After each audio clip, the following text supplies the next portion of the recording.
तो जैसे कि हमने लास्ट एपिसोड के अंदर देखा था, गाओ पैंग के सामने का जो स्पेस होता है वो अचानक से फटने लगता है, जिसके अंदर से एक टेंटिकल निकल कर उसकी तरफ भी आने लगता है। और अब इस चीज़ को देखने के बाद में गाओ पैंग जो होता है वो चिल्लाते हुए डाची से बोलता है कि ये बिल्कुल भी सही नहीं है, जल्दी से यहाँ पर से चलो, क्योंकि एक और स्पिरिचुअल रिफ्ट जो है वो ओपन हो गई है, तो हम लोग इसे नहीं संभाल पाएंगे। और अब गाओ पैंग के इतना बोलते के साथ ही हमारा व्यू उसी मोस्टर के ऊपर आ जाता है, जो कि चिल्लाते हुए बोलता है कि ये अभी ख़त्म नहीं हुआ। और इतना बोलते के साथ ही वो मोस्टर जो होता है वो सीधे जाकर जो वो क्लो होता है उसके ऊपर अटैक कर देता है। लेकिन हम देखते हैं कि उस क्लो को इस अटैक से कुछ भी नहीं होता और वो बहुत ही आसानी से उस मोस्टर का जो टेंटिकल होता है उसे काट देता है। लेकिन तभी हम देखते हैं कि उसके कटे हुए टेंटिकल से और भी छोटे छोटे टेंटिकल निकल कर उस क्लो को पकड़ लेते हैं।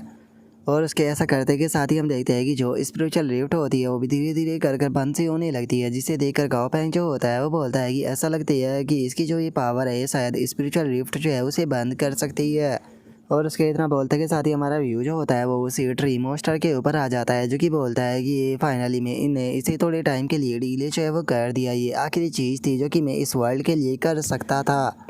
और उस मोस्टर के इतना बोलते के साथ ही हम देखते हैं कि स्पिरिचुअल रिफ्ट के अंदर से अचानक से एक अटैक जो होता है वो आकर सीधे उस ट्री से टकराता है, जिसका हम देखते हैं कि अब वो ट्री जो होता है वो पूरी तरह से डिस्ट्रॉय हो जाता है और उसकी रियल बॉडी भी उसके अंदर से बाहर निकल कर आ जाती है। और हम देखते हैं कि उस मोस्टर की जो है बड़ी बड़ी जड़ें थी वे भी टूट जाती है और जो उसके अंदर वो गोल सी चीज़ होती है वो भी टूट जाती है। और अब वो मोस्टर जो होता है वो अब आखिरी पल में जो उसका वर्ल्ड होता है उसकी तरफ देखने लगता है और अपने वर्ल्ड की तरफ देखते देखते ही हम देखते हैं कि उस मोस्टर की बॉडी वहीं पर ही ब्लास्ट हो जाती है, जिसका उसकी मौत हो जाती है। और इस चीज़ को देखने के बाद में वहाँ पर खड़े हुए जो दोनों मोस्टर होते हैं वो भी वहाँ से जाने लगते हैं और वहाँ से जाते हुए बोलते हैं कि चलो अब यहाँ पर रुककर कोई फ़ायदा नहीं है, तो चलो यहाँ से चलते हैं। और इतना बोलते के साथ ही अभी दोनों मोस्टर जो होते हैं वो फुल स्पीड में वहाँ से जाने लगते हैं। लेकिन तभी अचानक से उन मोस्टरों के सामने एक काफ़ी बड़ा मोस्टर जो होता है वो आ जाता है और हमें पता चलता है कि ये वही मोस्टर होता है जिसने कि स्पिरिचुअल रिफ्ट के अंदर अपने जो क्लो थे वो डाले थे। और अब उस बड़े से मोस्टर को देखने के बाद में जो एक पहला मोस्टर होता है वो उससे बोलता है कि प्लेटिनम ब्लेड, हम लोगों ने यहाँ पर तुम्हारे खिलाफ कुछ भी जो है वो नहीं किया है और ना ही इस चीज़ से हमारा कोई लेना देना है, तो फिर तुम हमारे साथ में ऐसा क्यों कर रहे हो। जो सुनकर वो बड़ा सा मॉन्स्टर जो होता है वो चिल्लाते हुए उनसे बोलता है कि तुम्हें मेरे सामने झुकना होगा या फिर मरना होगा। और अब उसके इतना बोलते के साथ ही हमारा व्यू जो होता है वो गाओ पैंग के ऊपर आ जाता है, जो कि वहाँ से भाग रहा होता है। और अब जो बी फैंग एंसिस्टर होती है वो गाओ पैंग से बोलती है कि फुल स्पीड में यहाँ से भागते रहो और पीछे की तरफ बिल्कुल भी मत देखो, क्योंकि वहाँ पर बहुत ही ज़्यादा स्कैरी बड़ा सा पर्सन जो है वो आ चुका है। जो सुनते के साथ ही गाओ पैंग उससे पूछता है कि वो आखिर स्कैरी कैसे है। जो सुनते के साथ ही बी फैंग एंसिस्टर जो होती है वो गाओ पैंग से बोलती है कि उसकी पावर का तुम अंदाज़ा इसी चीज़ से लगा सकते हो कि ये उतना ही पावरफुल है जितनी कि हमने जो सिल्वर फियोनिक्स थी वो कुछ देर पहले देखी थी, या ऐसा भी हो सकता है कि ये उससे भी ज़्यादा पावरफुल हो।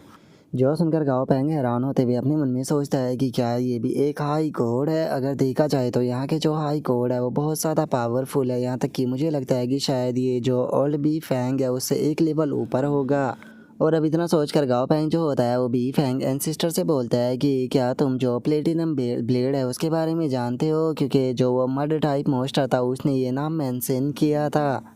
जो सुनते के साथ ही बी फैंग एंसिस्टर जो होती है वो बोलती है कि प्लेटिनम ब्लेड, मैंने इसके बारे में पहले कभी नहीं सुना, क्योंकि जो स्टार कोविनेंट है मैं उसके बारे में ज़्यादा कुछ नहीं जानती हूँ। लेकिन अगर जो स्टार कोविनेंट है उसकी बात की जाए तो ये एक तरह की अलायंस है जो कि जो ट्रायेंट गैलेक्सी है उसके अंदर मौजूद है। अगर बात की जाए स्टार कोविनेंट की तो इसकी जो हिस्ट्री है वो बहुत ही ज़्यादा पुरानी है, क्योंकि ये उन एंशिएंट अलायंसों में से एक है जो कि मिलियनों सालों से मौजूद है।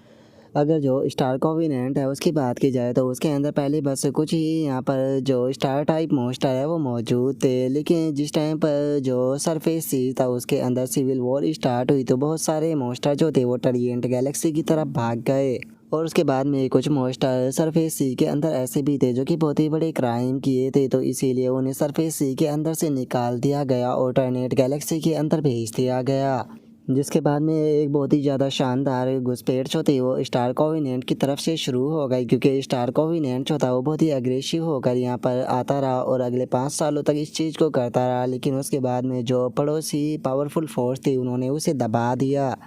और जो स्टार कोविनेंट के जो लीडर और वॉइस लीडर थे उन दोनों को चांद से मार दिया गया और जो उनकी बॉडी थी उन्हें दिखाने के लिए अगले 300 सालों तक टांग दिया गया ताकि सभी लोग उसे देख सके। और इसके बाद में स्टार कोविनेंट के जो बचे हुए लोग थे वो वापस से जो टर्नेट गैलेक्सी थी उसके अंदर वापस लौट गए, लेकिन उसके बाद में क्या हुआ इस बारे में मैं कुछ नहीं जानती हूँ। जो सुनते के साथ ही अब गाओ पैंग जो होता है वो हैरान होते हुए अपने मन में सोचता है कि मुझे तो लगा था कि जो ये प्लेटिनम नाम का मॉन्स्टर है शायद यही उनका बॉस होगा, लेकिन ये तो उनकी सेनाओं में से एक है। जिसका मतलब कि ये साफ है कि जो स्टार कोविनेंट के लोग हैं उन्हें बिल्कुल भी अंडर एस्टिमेट जो है वो नहीं किया जा सकता, क्योंकि यूनिवर्स के लोग पावरफुल फोर्स जो थी वो एक साथ में मिलकर भी उन्हें कम्प्लीटली ख़त्म जो है वो नहीं कर पाए, जिसका मतलब कि उन लोगों के पास में सच में स्किल है।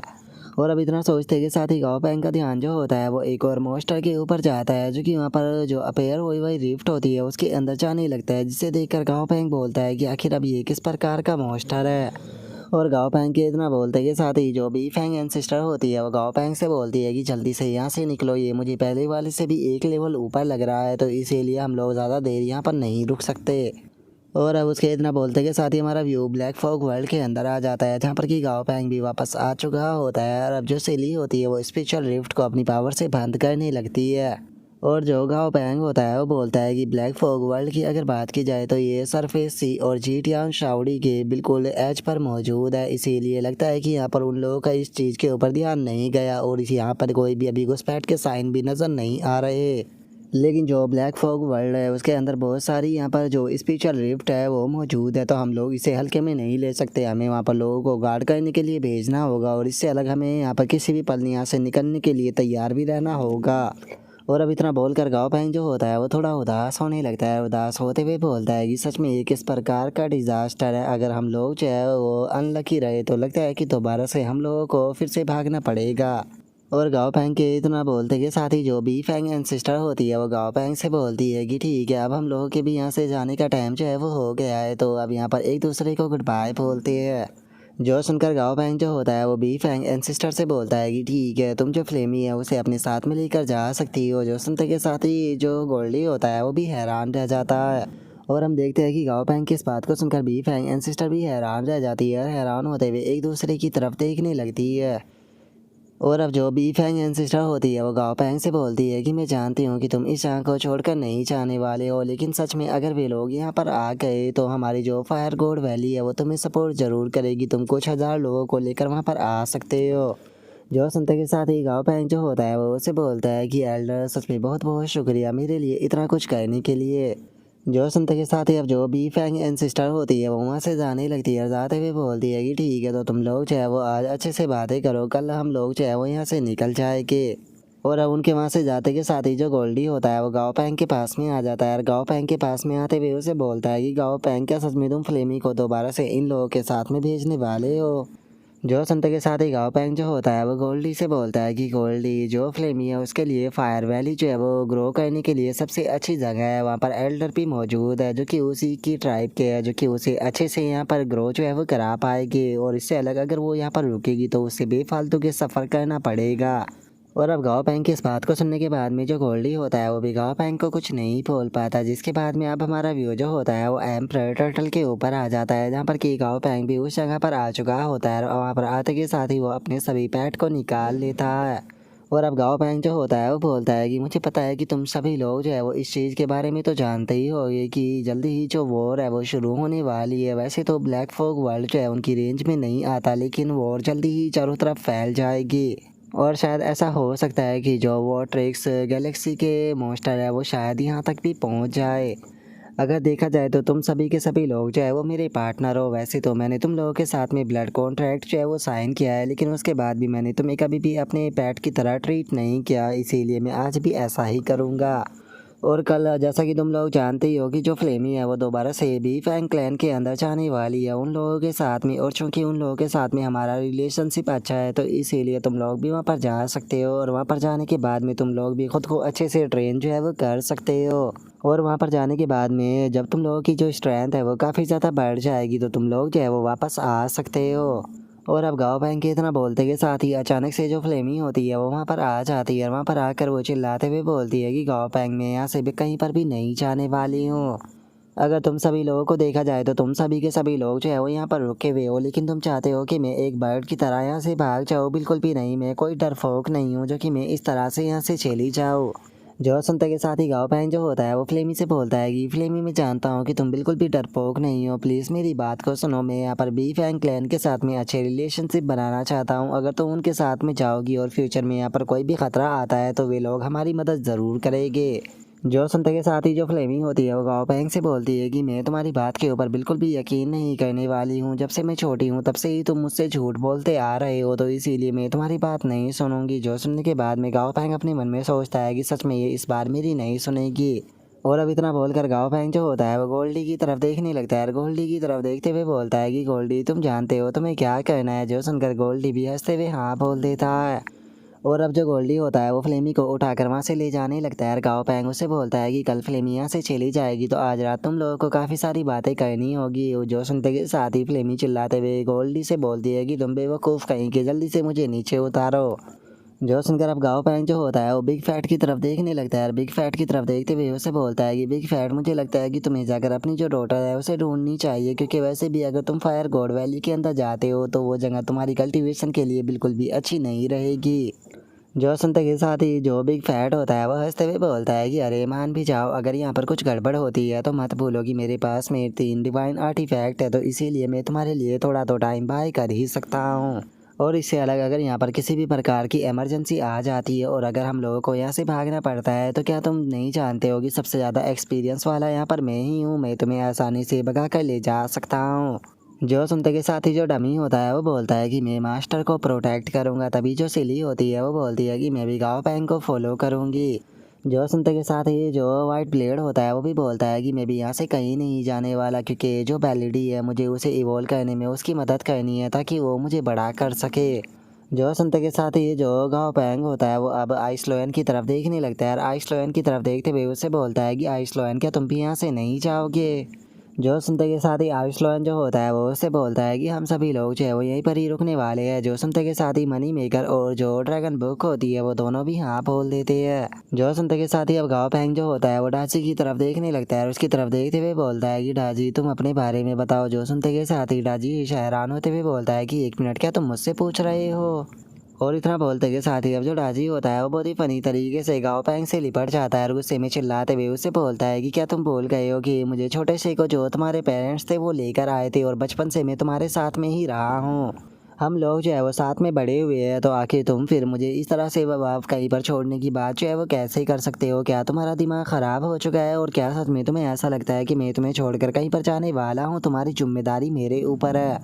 जो सुनकर गाओ पैंग जो होता है वो डाजी से बोलता है कि ठीक है मैं समझ गया, कम से कम मेरे ऊपर से तो उतर जाओ। जो सुनते के साथ ही अब जो ड्रैगन एंट होता है वो भी आ जाता है और वहाँ पर आते हुए जो गाओ पैंग होता है उससे बोलता है कि मास्टर हम सभी लोग जो है वो आपके पास में ही रहेंगे और आपकी तरफ से फाइट करेंगे। जो सुनते के साथ ही अब गाओ पैंग भी मुस्कुराने लगता है और मुस्कुराते हुए बोलता है कि 2 पावरफुल फोर्स जो है वो एक दूसरे के साथ में टकराने वाली है, जिस कारण डिजास्टर तो आएगा लेकिन इस चीज़ में अपॉर्चुनिटी भी मिलेगी। और अब गाओ पैंग के इतना बोलते के साथ ही हमारा व्यू अगले दिन आ जाता है, जहाँ पर कि बी फैंग जाने के लिए तैयार हो चुकी होती है। तभी जो फ्लेमी होती है वो गाओ पैंग की तरफ देख कर बहुत ही क्यूट तरीके से रोने लगती है। और फ्लेमी को ऐसे रोता हुआ देखकर गाओ पैंग जो होता है वो फ्लेमी के पंखों को पकड़ते हुए उसे बोलता है कि ठीक है रोना बंद करो, हम लोग जो है वो हमेशा के लिए एक दूसरे से अलग जो है वो नहीं होने वाले। और अब इतना बोलते के साथ ही गाओ पैंग जो होता है वो चुपके से जो फ्लेमी होती है उसे कोई चीज़ दे देता है और उसे बोलता है कि ठीक है जाओ और जाकर अच्छे से कल्टीवेट करो और जब तुम्हें अपॉर्चुनिटी मिले तो इसे अकेले में खा लेना। याद रखना कोई भी बी फैंग क्लैन का इसे ना देख पाए। और अब इतना बोलकर गाओ पैंग अपने मन में सोचता है कि यहाँ पर जो डार्क स्पिरिट था उसकी मदद से मैंने यहाँ पर जो तीनों क्वासी गॉड टीयर के मोस्टरों की डेड बॉडी थी उसे दिन रात डिकम्पोज कराया और शुक्र है कि वे तीनों की तीनों डिकम्पोज हो गए, जिसकी मदद से उसने इस फायर क्रिस्टल को बना दिया। मैं नहीं जानता हूँ कि ये चीज़ जो है वो फ्लेमी की कितनी ज़्यादा स्ट्रेंथ जो है उसे इंक्रीज करने वाली है, लेकिन हाँ मैं इस चीज़ को लेकर श्योर हूँ कि इससे जो फ्लेमी है उसकी बहुत ज़्यादा स्ट्रेंथ जो है वो बढ़ जाएगी और इसी के साथ में अब मुझे और भी ज़्यादा जो रिसोर्सेज है वो बाकी लोगों के लिए कलेक्ट करने होंगे। और गाओ पैंग के इतना सोचते के साथ ही जो बी फैंग एंड सिस्टर होती है वो फ्लेमी से बोलती है कि ठीक है फ्लेमी अब हम लोगों को यहाँ से चलना होगा। जो सुनकर फ्लेमी जो होती है वो रोते हुए गाओ पैंग की तरफ देखने लगती है। जो देख कर गाओ पैंग जो होता है वो उसे बोलता है कि ठीक है अपना अच्छे से ध्यान रखना। जो सुनते के साथ ही अब जो फ्लेमी होती है वो भी जाने के लिए तैयार हो जाती है और रोते हुए बोलती है कि गाओ पैंग प्लीज़ तुम भी अपना ध्यान रखना। और इतना बोलकर अब फ्लेमी जो होती है वो उड़ते हुए वहाँ से जाने लगती है, जिसे देखकर बेचारा जो गोल्डी होता है वो भी रोने लगता है। और तभी हम देखते हैं कि जो वह डमी होता है वो अचानक से पास ही के एक स्टोन के पास में आ जाता है। और उस स्टोन के पास में आने के बाद में अचानक से वो अपनी पावर को रिलीज करता है और हम देखते हैं कि वो अपनी पावर की मदद से जो हेल ट्री होता है उसे वहाँ पर लगा देता है, जिसके आसपास में काफ़ी सारी सोल जो होती है वो भी घूमने लगती है। और जो डमी होता है वो हेल ट्री से बोलता है कि ठीक है, आज से तुम यहीं पर ही रहने वाले हो। और अब डमी के इतना बोलते के साथ ही हमारा व्यू जो होता है वो ग्रैंडपा के ऊपर आ जाता है, जो कि दूर से खड़े होकर इस चीज़ को देख रहे होते हैं। तभी जो वाइट ड्रैगन होता है ग्रैंडपा का वो भी उसके पास में आ जाता है, जिसे देखकर ग्रैंडपा बोलते हैं कि चिंता मत करो, सब कुछ ठीक है। देखा जाए तो इस टाइम पर जो गाओ पैंग है वो सच में बहुत ज़्यादा पावरफुल जो है वो हो चुका है। मुझे तो याद भी नहीं है कि वो आखिर कौन सा दिन था जिस टाइम पर गाओ पैंग और मेरा जो रोल था वो पूरी तरह से एक दूसरे से चेंज हो गया। इस टाइम पर गाओ पैंग जो है वो मेरी पोजीशन को संभाल रहा है और वहीं मैं उस पोजीशन को संभाल रहा हूँ जिस पे कि गाओ पैंग था। लेकिन उसके बाद भी अपने ग्रैंड सन की यहाँ पर कामयाबी को देखने के बाद में मैं बहुत ही ज़्यादा खुश हूँ। और मैं बहुत ही ज़्यादा खुश हूँ कि मुझे इतना अच्छा ग्रैंड सन जो है वो मिला है, जो कि इतने कम टाइम में इतना ज़्यादा पावरफुल बन चुका है कि उसने अपने ग्रैंड पा को भी सरपास कर दिया। और इतना बोल कर ग्रैंड पा जो होते हैं वो वाइट ड्रैगन की तरफ देखने लगते हैं और उसकी तरफ देखते हुए बोलते हैं कि सच बताओ तो मैं भी काफ़ी ज़्यादा फ्रस्ट्रेटेड जो है वो हो चुका हूँ इस जगह पर बस रुक कर इस जगह को गार्ड करते हुए। और इतना बोलते के साथ ही अब जो ग्रैंडपा होते हैं वो अचानक से बहुत ज़्यादा एक्साइटेड जो है वो हो जाते हैं और एक्साइटेड होते हुए बोलते हैं कि लेकिन अभी भी जो मेरी बूढ़ी हड्डियाँ है उनके अंदर बहुत ज़्यादा पावर जो है वो बची हुई है, तो इसीलिए मैं इस तरह से बैठे नहीं रहने वाला। और अब ग्रैंडपा के इतना बोलते के साथ ही हमारा व्यू जो होता है वो बिग फैट के ऊपर आ जाता है, जो कि एक झरने के पास में पड़ा होता है और बोलता है कि ये लाइफ कितनी ज़्यादा कंफर्टेबल है। और इतना बोलते के साथ ही अचानक से वो जिस पानी के बर्तन के अंदर होता है उस बर्तन के ऊपर आकर एक अटैक लगता है। और अब हम देखते हैं कि जो बिग फैट की डॉटर होती है वो वहाँ पर आ जाती है और अपनी डॉटर को देखकर खुश होते हुए बिग फैट बोलता है कि मेरी प्यारी डॉटर आखिर तुम कब वापस आई। जो सुनकर उसकी डॉटर बोलती है कि मैं अभी अभी ही वापस आई हूँ। और इतना बोलकर अब जो बिग फैट की डॉटर होती है वो अपने पास से किसी चीज़ को निकालते हुए बोलती है कि मुझे ये ओरिजिन ड्रॉप जो है वो मिली है वीक वाटर की। और जो वो ह्यूमन है गाओ पैंग उसने मुझे इस चीज़ के लिए एग्री किया है कि वो मेरे लिए एक नेट बनाएगा जिस जगह पर रहकर मैं यहाँ पर सीक्रेट ट्रेजर जो है उसे अच्छे से रिफाइन जो है वो कर पाऊँ। लेकिन गाओ पैंग से बात करते टाइम मुझे वो ये चीज़ जो है वो पता चली कि तुम यहाँ पर से दोबारा से जाने वाले हो, तो क्या ये बात सच है। जो सुनकर बिग फैट जो होता है वो हंसते हुए उसे बोलता है कि हाँ, एक बहुत बड़ी चीज़ जो है वो होने वाली है, तो इसीलिए मुझे काफ़ी लंबे टाइम के लिए जाना होगा। जो सुनकर बिग फैट की डॉटर उससे पूछती है कि तुम कितने टाइम में वापस आओगे। जो सुनकर बिग फैट अपनी डॉटर से बोलता है कि सच बताओ तो ये कहना जो है वो थोड़ा मुश्किल है। और अब बिग फैट इतना बोलते के साथ ही थोड़ा सा उदास हो जाता है। उदास होते हुए अपनी डॉटर से बोलता है कि अगर मैं लकी रहा तो मैं कुछ महीनों में ही वापस आ जाऊंगा, लेकिन अगर मैं लकी ना रहा तो शायद तुम मेरे इस अनोइंग फेस को दोबारा कभी भी नहीं देख पाओगी। और अब बिग फैट की इस बात को सुनते के साथ ही जो उसकी डॉटर होती है वो भी एक पल के लिए हैरान रह जाती है और अगले ही पल वो गुस्सा होते हुए उससे बोलती है कि ठीक है, तो फिर वहीं पर ही मर जाओ। और अब इतना बोलते के साथ ही जो बिग फैट की डॉटर होती है वो अचानक से वहाँ से गायब हो जाती है, जिसके बाद में अब हमारा व्यू जो होता है वो ईस्ट सी के ऊपर आ जाता है, जहाँ पर कि हम एक बी फैंग को उड़ता हुआ देखते हैं। और अब वो बी फैंग जो होती है वो एक लेटर जो होता है उसे सीधे पानी के अंदर गिरा देती है। और हम देखते हैं कि पानी के अंदर से एक हाथ जो होता है वो निकल कर उस लेटर को पकड़ लेता है। और हम देखते हैं कि वो हाथ किसी और का नहीं बल्कि बेलेडी का होता है। और अब जो बेलेडी होता है वो उस लेटर को पढ़ने लगता है। और उस लेटर को पढ़ने के बाद में जो बेलेडी होता है वो हंसते हुए बोलता है कि मास्टर चिंता मत कीजिए, मैं आपका काम जो है उसे कर दूंगा।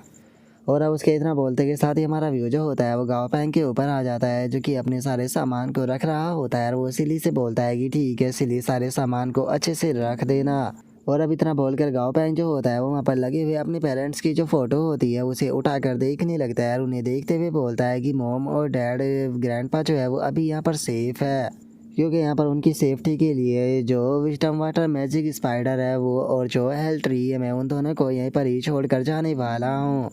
और इससे अलग जो इटर्नल बर्ड है वो भी यहीं पर ही मौजूद है, तो इसीलिए हमें यहाँ पर ग्रैंडपा की चिंता करने की कोई भी ज़रूरत नहीं है। और अब इतना बोलते के साथ ही गाँव पैंग जो होता है वो अपने पेरेंट्स की जो तस्वीर होती है उसे वहीं पर ही रख देता है और गेट के पास में जाकर पलट कर देखते हुए बोलता है कि ठीक है, टाइम हो चुका है गुड बाय बोलने का। और अब इतना बोलते के साथ ही गाँव पैंग गेट बंद कर वहाँ से चला जाता है। जिसके बाद में अब हमारा व्यू एक अनजान जगह पर आ जाता है जहाँ पर कि स्पिरिचुअल रिफ्ट अपीयर होती है और हम देखते हैं कि गाओ पैंग जो होता है वो उस स्पिरिचुअल रिफ्ट से निकल कर बाहर आ जाता है और जैसे ही गाओ पैंग वहाँ पर आता है तो अचानक से ही उसके ऊपर अटैक हो जाता है।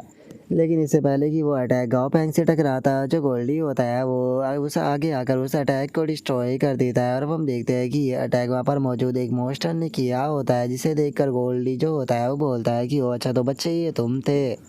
और गोल्डी के इतना बोलते के साथ ही अब गाओ पैंग जो होता है वो भी आगे आ जाता है और आगे आते हुए उस मॉन्स्टर से बोलता है कि बच्चे ये बिल्कुल भी सही नहीं होता कि रैंडमली ऐसे ही किसी के ऊपर भी अटैक कर दिया जाए। और गाओ पैंग के इतना बोलते के साथ ही अचानक से वो मॉन्स्टर वहाँ से भागना शुरू कर देता है जो देख कर गाओ पैंग जो होता है वो बोलता है कि हो तो तुम यहाँ से भागना चाहते हो गोल्डी जल्दी से जाकर उसे पकड़ो। जो सुनते के साथ ही गोल्डी जो होता है वो उस मॉन्स्टर को पकड़कर सीधे ज़मीन में देख के मारता है। और अब जो गाओ पैंग होता है वो उस मॉन्स्टर के पास में आते हुए उससे बोलता है कि तुम्हें घबराने की कोई भी ज़रूरत नहीं है, मैं तुम्हें बिल्कुल भी चोट नहीं पहुंचाऊंगा क्योंकि मैं कोई बुरा पर्सन नहीं हूँ। और गाओ पैंग के इतना बोलते के साथ ही जो गोल्डी होता है वो उस मॉन्स्टर से बोलता है कि आखिर तुम मेरी तरफ इस तरह से क्यों देख रहे हो, क्या आज से पहले तुमने कभी भी मेरे जैसा हैंडसम डक जो है वो नहीं देखा है। और गोल्डी की इतना बोलते के साथ ही गाओ पैंग जो होता है वो उस मॉन्स्टर से बोलता है कि मैं यहाँ पर इस वर्ल्ड की जो एंटिटी अथॉरिटी है उसे ढूंढ रहा हूँ, तो क्या तुम मुझे उनके पास में ले जाने में मदद कर सकते हो। और अब गाओ पैंग के इतना बोलते के साथ ही हम कुछ देर बाद का सीन देखते हैं जहाँ पर कि गाओ पैंग जो होता है वो एक काफ़ी बड़े ड्रैगन के सामने आ चुका होता है। और अब जो वो ड्रैगन होता है वो गाओ पैंग से बोलता है कि ह्यूमन मैं नहीं जानता हूँ कि तुम कौन हो, तो क्या तुम मुझे बता सकते हो कि आखिर तुम्हें यहाँ पर मुझसे क्या काम था। जो सुनते के साथ ही गाओ पैंग जो होता है वो उससे बोलता है कि मैं यहाँ पर इसीलिए आया हूँ क्योंकि मैं तुमसे पूछना चाहता हूँ कि क्या तुम्हें किसी प्रकार की हेल्प की ज़रूरत है। मैं जानता हूँ कि इस टाइम पर तुम्हें जो वॉर है उसका सामना करना पड़ रहा है और जो भी सामने वाले मॉन्स्टर है तुम इस चीज़ को बहुत ही अच्छे से जानते हो कि उनका सामना करना कितना ज़्यादा डिफ़िकल्ट है। लेकिन हम लोग जो है वो यहाँ पर अपनी लाइफ को रिस्क में डाल के तुम्हारी मदद करने के लिए तैयार है, लेकिन हम लोग जो है वो इस चीज़ को फ्री में नहीं करने वाले। यहाँ पर हम लोगों को थोड़ा सा कंपनसेशन जो है वो चाहिए होगा। जो सुनते के साथ ही वो ड्रैगन गाओ पैंग के पास में आते हुए बोलता है कि देखा जाए तो यहाँ पर तुम्हारी बात जो है वो पूरी तरह से फेयर है, और अगर यहाँ पर तुम्हारी बात की जाए तो मुझे लगता है कि तुम्हारे अंदर कुछ एबिलिटी भी है, नहीं तो तुम मेरे सामने आने की कोशिश ना करते। तो मुझे बताओ कि तुम्हें कंपनसेशन के रूप में क्या चाहिए होगा। जो सुनते के साथ ही अब गाओ पैंग जो होता है वो वहाँ पर जो बाकी के ड्रैगन होते हैं उन्हें देखते हुए बोलता है कि देखा जाए तो इस जगह पर बहुत सारे जो ड्रैगन है वो अलग अलग क्लैन के मौजूद है, इसीलिए मुझे तुमसे यहाँ पर ज़्यादा कुछ जो है वो नहीं चाहिए, बस मुझे तुम्हारे ड्रैगन क्लैन के जो ड्रैगन है उनका थोड़ा थोड़ा मीट चाहिए। जो सुनते के साथ ही जो वो ड्रैगन होता है उसे गाओ पैंग के ऊपर बहुत गुस्सा आ जाता है और वो चिल्लाते हुए उसे बोलता है कि क्या तुम्हें हमारा मीट चाहिए, क्या तुम जानते भी हो कि तुम हमसे क्या मांग रहे हो। और उसके इतना बोलते के साथ ही अचानक से जो गोल्डी होता है वो गाओ पैंग के सामने आकर अपने ओरा को रिलीज करने लगता है। और अब गोल्डी की ओरा को देखने के बाद में वो ड्रैगन जो होता है वो अपने मन में सोचता है कि अगर इस गोड की बात की जाए तो ये गोड जो है वो ज़्यादा पावरफुल नहीं है, लेकिन इसका जो ओरा है वो मुझे बहुत ही ज़्यादा ख़तरनाक फीलिंग दे रहा है। और उसके इतना सोचते के साथ ही गाओ पैंग जो होता है वो उससे बोलता है कि मुझे यहाँ पर ज़्यादा मीट जो है वो नहीं चाहिए, यहाँ पर इतने सारे ड्रैगन जो है वो मौजूद है, तो तुम यहाँ पर थोड़ा थोड़ा कर सभी ड्रैगन जो है वो अपना मीट मुझे दे सकते हो। और इतना बोलकर गाओ पैंग जो होता है वो अपने मन में सोचता है कि जो ड्रैगन होते हैं वो बहुत ही ज़्यादा लालची होते हैं, इसीलिए उनसे हाई ग्रेड के ट्रेजर लेना पूरी तरह से नामुमकिन है, तो इसीलिए सही यही रहेगा कि इनसे जितना हो सके उतने ट्रेजर जो है मैं ले लूँ। इसीलिए अगर मुझे जो ड्रैगन का मीट है वो मिल जाता है तो वो मेरे लिए बहुत ही ज़्यादा अच्छा रहेगा, क्योंकि ड्रैगन मीट की मदद से मैं यहाँ पर जो ड्रैगन एंट है उसे काफ़ी अच्छे से ग्रो जो है वो करा सकता हूँ। और अब गाओ पैंग की इस बात को सुनकर जो वो ड्रैगन होता है वो भी अपना जो मीट होता है उसे निकालने लगता है और हम देखते हैं कि वो मीट का एक काफ़ी बड़ा हिस्सा जो होता है वो सीधे गाओ पैंग के सामने फेंक देता है। और अब जो वहाँ पर बाकी के ड्रैगन होते हैं वो भी अपने मीट के हिस्से को निकालने लगते हैं और मीट के हिस्से को निकाल कर गाओ पैंग के आगे घेर देते हैं, जो देख कर वो भी खुश होते हुए बोलता है कि ये काफ़ी अच्छा है। और अब गाओ पैंग जो होता है वो हंसते हुए उसे बोलता है कि ठीक है, यहाँ पर मेरा काम जो है वो हो चुका है, तो इसीलिए मुझे थोड़ा सा यहाँ पर स्पेस जो है वो चाहिए होगा, क्योंकि मुझे थोड़ी सी प्रिपरेशन जो है वो करनी है। और गाओ पैंग के इतना बोलते ही जो सिली होती है वो सारे ड्रैगन मीट को अपने पास में रख लेती है। जो सुनते के साथ ही वो ड्रैगन जो होता है वो चिल्लाते हुए गाओ पैंग से बोलता है कि ठीक है, लेकिन उसके बाद भी एक बात याद रखना, अगर तुमने यहाँ पर हम लोगों को धोखा देने की कोशिश की तो कोई फ़र्क नहीं पड़ता कि तुम कौन से वर्ल्ड से हो, मैं हर हाल में तुम्हें ढूंढ कर ख़त्म कर दूंगा। जो सुनते के साथ ही गाओ पैंग वहाँ से जाते हुए उसे बोलता है कि तुम्हें चिंता करने की कोई भी ज़रूरत नहीं है, हम लोग जो है वो धोखा देने वालों में से नहीं है, तुम मेरी बात के ऊपर यकीन जो है वो कर सकते हो। और अब गाओ पैंग के इतना बोलते ही हम थोड़ी देर बाद का सीन देखते हैं जहाँ पर ये गाओ पैंग जो होता है वो थोड़ी दूरी पर आ चुका होता है और वहाँ पर आकर बोलता है कि चलो ये जगह जो है वो काफ़ी अच्छी है। और इतना बोलते के साथ ही गाओ पैंग ड्रैगन एंट को निकाल लेता है। और ड्रैगन एंट को निकालने के बाद में जो गाओ पैंग होता है वो सिली से बोलता है कि सिली तुम्हारे पास में जितना भी ड्रैगन मीट है वो सारे को बाहर निकाल लो। और अब इतना बोलकर गाओ पैंग जो होता है वो एक ड्रैगन मीट को उठा लेता है जो कि मर्डर ड्रैगन टाइप मीट होता है। और अब उसे देखने के बाद में गाओ पैंग जो होता है वो बोलता है कि मुझे पक्का यकीन है कि जो ड्रैगन एंट है उसने आज से पहले कभी भी इस प्रकार का ड्रैगन मीट जो है वो नहीं खाया होगा। और अब इतना बोलते के साथ ही गाओ पैंग जो होता है वो उस ड्रैगन मीट को जो ड्रैगन एंट होता है उसे देते हुए उसे बोलता है कि ठीक है इस ड्रैगन मीट को खाओ, मैं देखना चाहता हूँ कि इसके अंदर से तुम कितने एट्रीब्यूट को ले पाते हो। जो सुनकर अब जो ड्रैगन एंट होता है वो भी उस मीट को खाना शुरू कर देता है। जो देखने के बाद में गोल्डी जो होता है वो उससे बोलता है कि ड्यूड आखिर तुम कच्चा ही मीट जो है वो क्यों खा रहे हो, तुम्हें इसे खाने से पहले भून लेना चाहिए, उसके बाद में ये और भी ज़्यादा स्वादिष्ट लगेगा। और गोल्डी के इतना बोलते के साथ ही हम आधे घंटे बाद का सीन देखते हैं जहाँ पर कि ड्रैगन एंड जो होता है वो गाओ पैंग को बताता है कि मास्टर आधा घंटा हो गया लेकिन उसके बाद भी मुझे किसी भी प्रकार का रिएक्शन जो है वो नहीं दिख रहा। जो सुनकर गाओ पैंग उससे बोलता है कि इस चीज़ से कोई फ़र्क नहीं पड़ता है क्योंकि वैसे भी ड्रैगन एंट की जो एबिलिटी होती है उसके कारण अगर जो ड्रैगन एंट है वो किसी भी प्रकार के ड्रैगन के मीट को खाते हैं तो उस ड्रैगन मीट के अंदर जो एबिलिटी होती है उसे वे ले पाते हैं या नहीं ले पाते हैं, ये चीज़ 100% श्योर नहीं होती। इसीलिए मैं यहाँ पर बहुत सारे जो ड्रैगन मीट था वो लेकर आया था। और चूंकि हमारे पास में बहुत सारे ड्रैगन मीट है तो तुम जितने चाहे उतने खा सकते हो। और अब इतना बोलकर गाओ पैंग जो होता है वो गोल्डी से बोलता है कि ठीक है गोल्डी, तुम्हारा काम है कि यहाँ पर जो ड्रैगन मीट है उसे चॉप करना होगा ताकि जो ड्रैगन एंट है वो जल्दी से सारे ड्रैगन मीट को एब्जॉर्ब कर सके। जो सुनते के साथ ही बेचारा गोल्डी उदास होते हुए बोलता है कि क्या दोबारा से काम करना होगा। और अब गोल्डी के इतना बोलते के साथ ही हम देखते हैं कि वहाँ पर जो डमी गोल्डी और सिली होती है वो तीनों ड्रैगन मीट जो होता है उसे तैयार करने लगते हैं। और वहीं जो ड्रैगन एंट होता है वो भी धड़ाधड़ कर जो ड्रैगन मीट होता है उसे खाने लगता है। और अब जो गोल्डी होता है वो रुकते हुए गाओ पैंग से बोलता है कि गाओ पैंग एक बार ज़रा इसकी आंखों को तो देखो, इसकी आंखें जो है वो ब्लैक होने लगी है खाते खाते, मुझे लगता है कि हमें उसे यहाँ पर थोड़ा सा जो रेस्ट है वो दे देना चाहिए। और उसके इतना बोलते ही हम थोड़ी देर बाद का सीन देखते हैं जहाँ पर कि ड्रैगन एंट जो होता है वो ज़मीन पर गिर जाता है और उसका जो पेट होता है वो भी बहुत ज़्यादा फूल चुका होता है। जो देखकर गोल्डी जो होता है वो बोलता है कि गाओ पैंग, मैंने तुमसे बोला था कि इसे ज़्यादा ड्रैगन मीट जो है वो मत खिलाओ क्योंकि ज़्यादा खाना हेल्थ के लिए बिल्कुल भी अच्छा नहीं होता, ज़रा देखो इसकी हालत क्या हो गई। और उसके इतना बोलते ही हम देखते हैं कि ड्रैगन एंट के मुँह से अब झाग भी आने लगते हैं।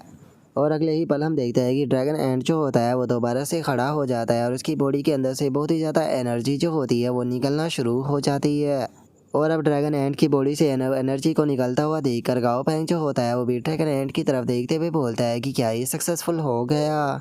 और अब हम देखते हैं कि ड्रैगन एंट जो होता है उसे 3 एबिलिटी मिल चुकी होती है जिसमें सबसे पहली एबिलिटी होती है ग्लोमी हॉर्न, जिसके कारण ड्रैगन एंट के सर पर 2 हॉर्न निकल चुके होते हैं और वो डार्क एलिमेंट से पूरी तरह से इम्यून हो चुका होता है और वो डार्क इन्वायरमेंट के अंदर उसकी जो स्पीड होती है वो भी बढ़ चुकी होती है। और उसकी जो दूसरी एबिलिटी होती है उसका नाम होता है सप्रेसिव प्रिजन, जिसके अंदर की जो ड्रैगन एंट है उसके जो डार्क टाइप मॉन्स्टर के खिलाफ अटैक होते हैं उनका डैमेज बहुत ज़्यादा बढ़ जाता है। और जो तीसरी एबिलिटी होती है उसका नाम होता है आयरन चैन, जिसके कारण अगर जो ड्रैगन एंट है वो इंजर्ड हो जाता है तो उसका यहाँ पर जो डिफेंस है वो इंक्रीज होता है और जिसमें कि फिजिकली डिफेंस, एलिमेंट्री डिफेंस, यहाँ तक कि जो सोल डिफेंस है वो भी यहाँ पर इंक्लूड होता है। जो देखकर अब गाओ पैंग जो होता है वो अपने मन में सोचता है कि जो ड्रैगन एंट था उसने यहाँ पर 17 ड्रैगन टाइप के मीट को खाया था लेकिन उनमें से केवल इसे यहाँ पर ड्रैगन क्लैन की 3 ही एबिलिटी जो है वो मिली है, तो यहाँ पर हमारा प्रॉफिट हुआ है या फिर लॉस हुआ है। लेकिन छोड़ो, मुझे यहाँ पर इस चीज़ के ऊपर ज़्यादा ध्यान जो है वो नहीं देना चाहिए क्योंकि यहाँ पर इसे लीगल आइडेंटिटी जो है वो मिल चुकी है और फ्यूचर में हमारे पास में और भी ज़्यादा चांस होगा। और गाओ पैंग के इतना सोचते ही हम देखते हैं कि जो ड्रैगन होता है वो बहुत ही फनी तरीके से गाओ पैंग के पीछे आकर खड़ा हो जाता है। और अब जो ड्रैगन होता है वो गाओ पैंग से बोलता है कि तुम आखिर जो एक्शन है वो कब लेने वाले हो, क्या तुम यहाँ पर पूरे दिन खड़े होकर यहाँ पर बस सिचुएशन को ऑब्जर्व ही करने वाले हो। जो सुनकर गाओ पैंग बोलता है कि चिंता मत करो, हम लोग आने ही वाले हैं। और मुझे लगता है कि तुम्हें यहाँ पर जल्दबाजी जो है वो बिल्कुल भी नहीं करनी चाहिए क्योंकि अगर अभी हम लोगों ने यहाँ पर एक्शन जो है वो ले लिया तो हम लोग जो है वो बस छोटी ही मछलियों को फंसा पाएंगे, तो क्या तुम जो बड़ी मछली है उसे फंसाना नहीं चाहते हो। जो सुनते के साथ ही जो ड्रैगन होता है वो गाओ पैंग से बोलता है कि ठीक है, मुझे बताओ कि तुम जो बड़ी मछली है उसे किस तरह से फंसाने वाले हो। जो सुनते के साथ ही गाओ पैंग जो होता है वो उससे बोलता है कि तुम्हें यहाँ पर चिंता करने की कोई भी ज़रूरत नहीं है, बस जब तक कि यहाँ पर कोई गोल्ड लेवल का अपोनेंट जो है वो ना आ जाए तब तक कि हम लोग जो है वो एक्शन नहीं लेके। और अब गाओ पैंग की इस बात को सुनकर जो वो ड्रैगन होता है वो अपने मन में सोचता है कि क्या मुझे सच में इस पर्सन की बातों के ऊपर यकीन जो है वो कहना चाहिए। और अब उसके इतना सोचते के साथ ही हम बैटलफील्ड के अंदर देखते हैं जहाँ पर कि स्पेस के क्रैक के अंदर से बहुत सारे मोस्टर आने लगते हैं। और अब हमें इन मोस्टरों के बारे में बताया जाता है कि इसका नाम जो होता है वो स्टार्क डार्क स्नेक होता है, जिनका कि लेवल जो है वो 21 से लेकर 80 के बीच में होता है। इनका जो ग्रेड होता है वो नॉर्मल से लेकर एपिक के बीच में होता है। इनका एट्रीब्यूट जो होता है वो स्टार होता है। और गाओ पैंग उन मोस्टरों की तरफ देख ही रहा होता है, लेकिन तभी उसे आसमान में कोई एनर्जी नज़र आती है जो कि फुल स्पीड में उसी तरफ आ रही होती है। और अब वो एनर्जी जो होती है वो सीधे आकर ज़मीन पर टकरा जाती है, जिस कारण आसपास की ज़मीन भी टूट जाती है। और अब उस एनर्जी को देखते के साथ ही वहाँ पर मौजूद जो मोस्टर होते हैं वे सभी भी बहुत ज़्यादा घबरा जाते हैं। और वे सभी घबरा कर चिल्लाते हुए बोलते हैं कि डैम इट, जो स्टार गैलेक्सी स्पेयर है वो यहाँ पर आ चुका है। और अब हम देखते हैं कि वहाँ पर दो मोस्टर जो होते हैं वो आ चुके होते हैं, जिनमें से जो छोटा सा मोस्टर होता है वो चिल्लाते हुए बोलता है कि ग्रेट गैलेक्सी स्पेयर जो है वो यहाँ पर आ चुके हैं। और अब उस मोस्टर को देखने के बाद में जो गोल्डी होता है वो हंसते हुए जो वाइट प्लेड होता है उसे बोलता है कि वाइट प्लेड जरा एक बात तो बताओ, ये छोटा सा हैंडसम पर्सन जो है वो क्या तुम्हारा भाई है? जो सुनकर वाइट प्लेड गुस्से में उससे बोलता है कि गोल्डी अपने मुंह को बंद रखो। और उनके इतना बोलते के साथ ही जो ड्रैगन होता है वो उन लोगों से बोलता है कि तुम्हें इस मॉन्स्टर को बिल्कुल भी अंडर एस्टिमेट करने की कोई ज़रूरत नहीं है, क्योंकि आज से 7 दिन पहले इसने यहाँ पर जो गोस्ट लैम्प पीस है उसके साथ में फ़ाइट की थी और उसे बहुत ही बुरी तरह से इंजर्ड भी कर दिया था। अगर उस टाइम पर वहाँ पर बाकी के जो गोड थे उन्होंने उसकी मदद जो है वो ना की होती तो मुझे नहीं लगता कि जो गोस्ट लैम्प फीस है उसकी वहाँ पर जान जो है वो बच सकती थी। ये मॉन्स्टर उसे जान से मार देता। जो सुनते के साथ ही गाओ पैंग जो होता है वो ड्रैगन से बोलता है कि ठीक है, पहले तुम जाओ और जाकर उसके साथ में फ़ाइट करो और जो उसकी स्ट्रेंथ है उसे थोड़ा ऑब्जर्व करने की कोशिश करो, याद करना, ज़्यादा एक्साइटेड मत होना। जो सुनते के साथ ही ड्रैगन हैरान होते हुए बोलता है कि क्या पहले मुझे जाना होगा?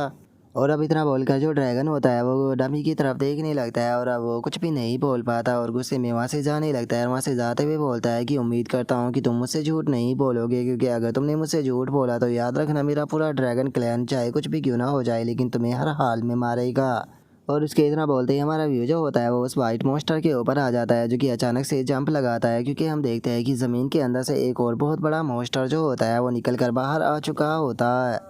और तभी हम देखते हैं कि जो ड्रैगन होता है वो भी वहाँ पर चिल्लाते हुए अपना जो अर्थ रूल होता है उसका इस्तेमाल करने लगता है। और वहीं दूसरी तरफ जो वो दूसरा मॉन्स्टर होता है वो लावा रूल का इस्तेमाल करने लगता है, जिस कारण हमें ज़मीन के ऊपर बहुत सारे धमाके देखने के लिए मिलते हैं। और अचानक से हम देखते हैं कि ज़मीन जो होती है वो एक अजीब सा आकार लेने लगती है, जो देखकर वो वाइट मॉन्स्टर जो होता है वो भी एक चीज़ जो होती है उसे ओपन करने लगता है। और हम देखते हैं कि उस चीज़ का जो साइज़ होता है वो काफ़ी ज़्यादा बड़ा हो जाता है और उस चीज़ को वो सीधे जो उस ड्रैगन का अटैक होता है उसके आगे कर कर उसे वहीं पर ही रोक देता है, जिसे देखने के बाद में जो वो मॉन्स्टर होता है वो भी बड़ा सा हैरान रह जाता है। और वह हैरान होते हुए बोलता है कि क्या इसने हमारे अटैक को एब्जॉर्ब कर लिया? और उस बड़े से मॉन्स्टर के इतना बोलते ही हम देखते हैं कि जो वो वाइट मॉन्स्टर होता है उसने वहाँ पर उन लोगों का जो अटैक था उसे वहाँ पर अपनी उस चीज़ के अंदर कैद कर लिया होता है। और अब हमें इस मॉन्स्टर के बारे में बताया जाता है जिसका नाम की गैलेक्सी स्पेयर होता है और उसका यहाँ पर जो टीयर होता है वो एलिमेंट्री गॉड होता है और उसका जो एट्रीब्यूट होता है वो स्टार होता है।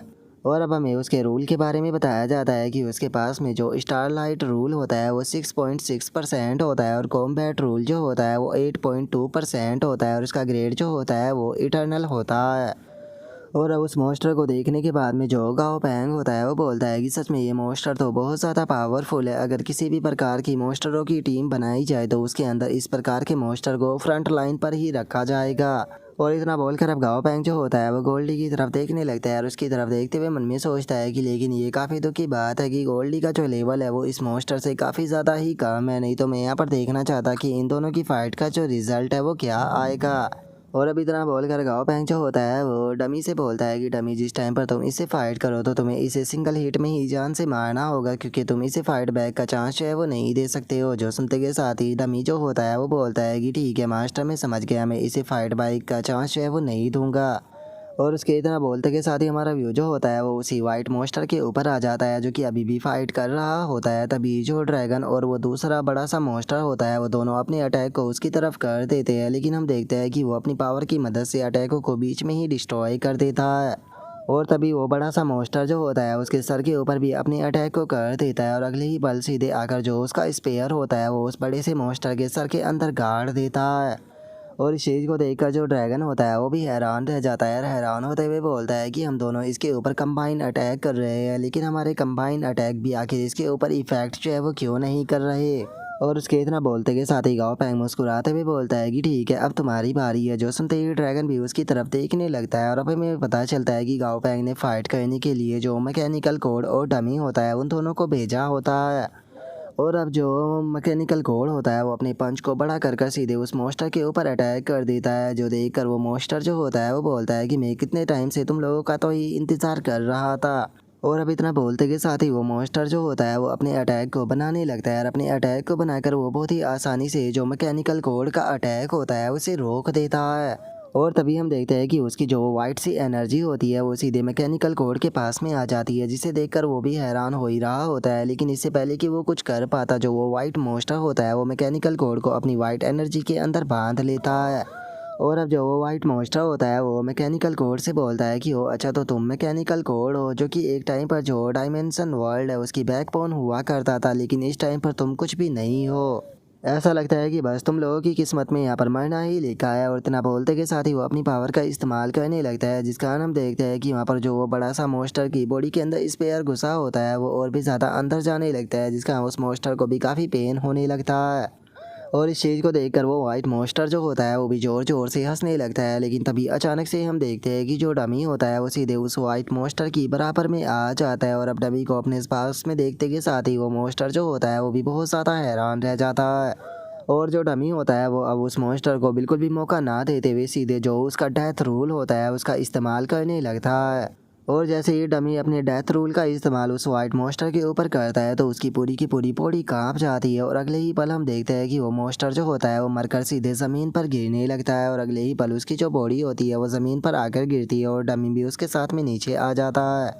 और अब जो डमी होता है वो उसकी जो डेड बॉडी होती है उसे उठाकर उसकी बाकी की बची हुई जो सोल एनर्जी होती है उसे भी एब्जॉर्ब करने लगता है। और उसकी सोल एनर्जी को एब्जॉर्ब करने के बाद में जो उस मॉन्स्टर का स्पेयर होता है उसे भी डमी उठा लेता है। तभी हम देखते हैं कि सभी ड्रैगन जो होते हैं वो भी सीधे डमी के पास में आ जाते हैं। और अब जो गाओ पैंग होता है वो उनसे बोलता है कि तुम लोगों के पास में लावा रूल है और अर्थ रूल है, और अगर इस मॉन्स्टर की बात की जाए तो इसकी बॉडी के अंदर केवल यहाँ पर जो स्टार रूल था वही मौजूद था, तो ये तुम्हारे किसी भी काम का नहीं है। तो कैसा रहेगा कि अगर ये तुम हमें दे दो। तो जो सुनते के साथ ही वो ड्रैगन जो होता है वो गाओ पैंग से बोलता है कि मैं इस चीज़ को मानता हूँ कि यहाँ पर फाइट के अंदर जो तुम्हारा कंट्रीब्यूशन था वो सच में बहुत ही ज़्यादा अच्छा था, और पहले हम लोगों ने तुम्हें बहुत ज़्यादा अंडर एस्टिमेट कर दिया था, लेकिन उसके बाद भी हम लोग जो है वो तुम्हें ये चीज़ जो है वो नहीं दे सकते हैं, क्योंकि अगर हमने ये चीज़ तुम्हें दे दी तो हम लोगों को तो यहाँ पर इस फाइट से कुछ भी जो है वो प्राप्त नहीं होगा। जो सुनते के साथ ही अब जो डमी होता है वो भी गाओ पैंग के पीछे आ जाता है और गाओ पैंग उसे बोलता है कि हाँ, मैं भी इस चीज़ को जानता हूँ, लेकिन मुझे तुम्हें शायद ये चीज़ बताने की कोई ज़रूरत नहीं है कि वॉर के अंदर जो भी किसी को मारता है उसकी सारी की सारी लूट जो होती है उसी पर्सन की हो जाती है जो कि उसे मारता है। तो क्या मैं यहाँ पर सही कह रहा हूँ? और अब गाओ पैंग की इस बात को सुनते के साथ ही जो डमी होता है वो भी अपना जो डेथ रूल होता है उसका इस्तेमाल करने लगता है, जिसे देखते के साथ ही सभी के सभी ड्रैगन जो होते हैं वो काफ़ी ज़्यादा घबरा जाते हैं। और अब जो वो बड़ा सा ड्रैगन होता है वो भी सीधे जो गाओ पैंग होता है उसके सामने आ जाता है। और अब गाओ पैंग के सामने आने के बाद में वो ड्रैगन जो होता है वो बहुत ही फनी तरीके से हंसते हुए गाओ पैंग से बोलता है कि अरे, मैं तो बस यहाँ पर मजाक कर रहा था, ये सच में तुम्हारा ही है, तुम जैसे चाहे वैसे इसका इस्तेमाल कर सकते हो। अगर देखा जाए तो यहाँ पर जो ये गैलेक्सी स्पेयर है ये भी मर चुका है, तो इसीलिए जो इसकी यहाँ पर डेड बॉडी है वो हम लोगों के लिए चिकन से ज़्यादा कुछ भी नहीं है, तो इसीलिए तुम इसे रख सकते हो। जो सुनकर गाओ पैंग जो होता है वो भी हंसने लगता है, रास्ते पे बोलता है कि ठीक है, अगर ऐसी बात है तो फिर हम भी यहाँ से चलते हैं। मेरे प्यारे दोस्तों, तुम लोगों के साथ में काम कर काफ़ी ज़्यादा मज़ा आया। जो सुनकर अब वो ड्रैगन जो होता है वो भी गुस्से में वहाँ से जाने लगता है और वहाँ से जाते हुए बोलता है कि ठीक है, चलो यहाँ पर चलकर जो ये बाकी के पास खड़े इन्हें अपनी पावर का मज़ा जो है वो चखाते हैं। जो देखकर गाओ पैंग जो होता है वो बोलता है कि वो ऐसा लगता है कि जो मेरा दोस्त है वो यहाँ पर गुस्सा हो गया है, लेकिन कोई बात नहीं, अभी भी यहाँ पर काफ़ी सारे क्वासी गोल्ड लेवल के मोस्टर जो है वो मौजूद है जिनका कि ये इस्तेमाल कर सकते हैं, लेकिन गोल्ड लेवल की मोस्टर की डेड बॉडी के मुकाबले वे कुछ भी नहीं है। और अब इतना बोलते के साथ ही गाओ पैंग जो होता है वो वहाँ से थोड़ी सी दूर पर आ जाता है, और तभी डमी जो होता है वो गाओ पैंग को एक चीज़ दिखाते हुए उसे बोलता है कि मास्टर, इसे देखिए। और इतना बोलते के साथ ही जो डमी होता है वो उस चीज़ को अगले ही पल जो स्पेयर होता है उसके अंदर बदल देता है, और उसके बाद में वो उसे दूसरे वेपन के अंदर भी बदल देता है। और अब हमें उस आर्टिफैक्ट के बारे में बताया जाता है जिसका नाम की ट्रांसफॉर्मेशन होता है और उसका जो अरोरा रूल होता है वो 1.2% होता है। जिसे देखकर गाओ पैंग जो होता है वो बोलता है कि इस डिवाइन आर्टिफैक्ट का जो रूल है वो तो बहुत ही ज़्यादा कम है। सच में अब तो मुझे यहाँ पर जो ये गैलेक्सी स्पेयर मॉन्स्टर था इसे देखकर ऐसा लग रहा है कि ये बहुत ही ज़्यादा गरीब था। लेकिन यहाँ पर अगर जो गैलेक्सी स्पेयर मॉन्स्टर है उसकी स्ट्रेंथ की बात की जाए तो मुझे लगता है कि सेम लेवल पर होने के बाद भी वो बहुत ज़्यादा पावरफुल था। ऐसा लगता है कि उसने शायद अभी अभी यहाँ पर गॉड लेवल पर ब्रेक थ्रू जो है वो किया था और लेकिन जिसका उसे यहाँ पर अपने डिवाइन आर्टिफैक्ट को पावरफुल बनाने का टाइम नहीं मिल पाया। क्योंकि अगर इसका जो अरोरा रूल है उसकी बात की जाए तो वो 1.2% ही है जिसका ये डमी के किसी भी काम का नहीं है। क्योंकि डमी का जो वाइट स्केलेटन रूल है वो भी 3.2% जो है वो पहुंच चुका है जिसका मतलब डमी केवल इसका 3 ही बार ट्रांसफॉर्मेशन का इस्तेमाल कर सकता है। और अब इतना सोचकर गाओ पैंग जो होता है वो उस डिवाइन आर्टिफैक्ट को बाकी लोगों को दिखाने लगता है और उन्हें दिखाते हुए उनसे बोलता है कि ठीक है, मुझे बताओ कि तुम में से कौन इसे लेना चाहेगा। और अब गाँव पैंग के इतना बोलते के साथ ही हमारा आज का एपिसोड जो होता है वो यहीं पर ही कंप्लीट हो जाता है। तो नेक्स्ट एपिसोड के अंदर देखिए कि आगे क्या होता है। अगर आप लोगों को वीडियो अच्छी लगी हो तो लाइक करना, चैनल को सब्सक्राइब करना। मैं मिलता हूँ नेक्स्ट एपिसोड के अंदर, तब तक के लिए बाय बाय गाइज।